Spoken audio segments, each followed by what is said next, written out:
Hello everyone so welcome back to my another blog जय जगन्नाथ। सो आपण मैंने केमती अच्छी तो आज मोर बहुत ही खास दिन कहीं आज मोर बर्थडे तो सका मु गाधि मंदिर बाहरी आसी तो एवं चलते जन्मदिन उपलब्धि पूजा करवा। तो पूजा पाइंका मु फूल क्षीर ये सब नहीं आसती आवे शिव ठाकुर टी पूजा करदे तो सर्वप्रथम मु अग्रपूज्य गणेश को फास्ट पूजा कली तापर शिव ठाकुर कली क्षीर आउ फूल ये सब अर्पण करके ऊपर आ गोटे मंदिर अच्छी सी राधाकृष्णकर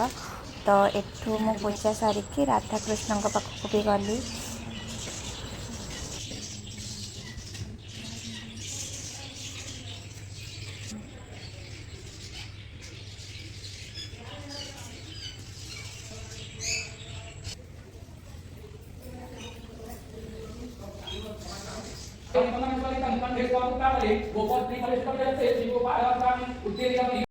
तो फ्रेंड्स एबे इवनिंग टाइम रे मुझे बाहर की जाऊँगी इस्कॉन टेम्पल। तो बहुत दिन है मो इस्कॉन टेम्पल जाइनी आउ मोर एमती भी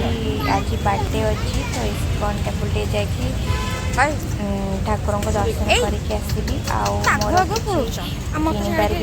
जेहेतु राधा राणी आउ कान्हा को मु रखी तो का ड्रेस वगैरह किणवार था तो मु कहली आज बर्थडेटा अच्छी तो आज जाइए दर्शन भी करदेवी आउ राधा राणी आउ कान्हा का ड्रेस टी नहीं आसली तो से लगी मु बाहर पड़ी तो इस्कन आसिक मु फास्ट राधा कृष्ण मंदिर जाइए दर्शन कली।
आउ एत दिन पर इस्कन आसिक केमती लगे? बहुत ही बढ़िया लगा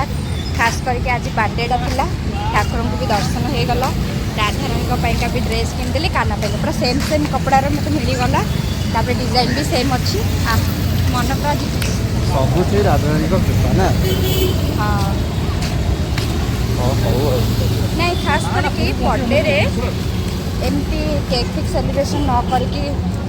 सांग साथी न करके एमती आसिक मंदिर दर्शन करे माने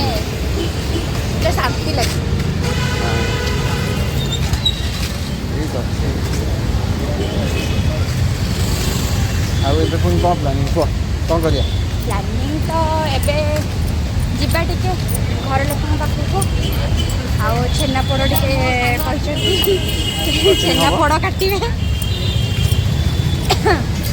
जा हो केक कटिंग न करके छेनापोड़ कटिंग कर केक गुड़ा वेस्ट तो चल चल जा ठीक अच्छे यस